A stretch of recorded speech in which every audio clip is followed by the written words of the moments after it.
napapanahong issue, hindi basta balita. Hindi usap-usapan, kuro-kuro, walang komentaryo. Marami hindi sang-ayon na Masusing sinaliksik, aktwal, ora mismo, dokumentado. Mga simpleng bagay na dapat malaman ng mamamayan. Ang detalyado.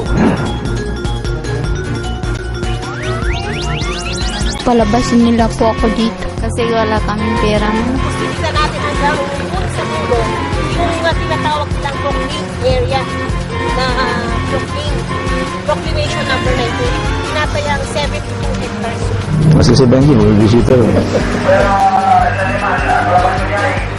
Yung bangus fry natin ang laki ng ini-import natin from Indonesia. Dapat si Bilan Fernandez at saka si Mayor Benjamin mag-uusap silang dalawa. It's really large-scale mining.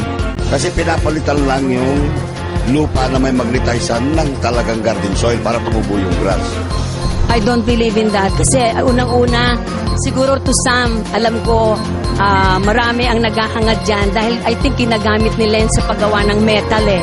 And nakakapera sila dyan. What is the problem? Hindi ko maintindihan.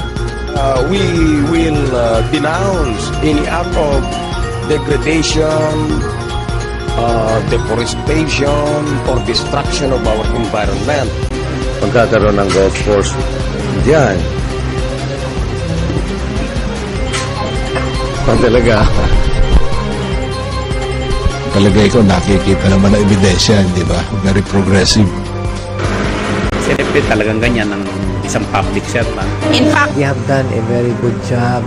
yes, Para sa Pangasinan, High standard of ethical practice.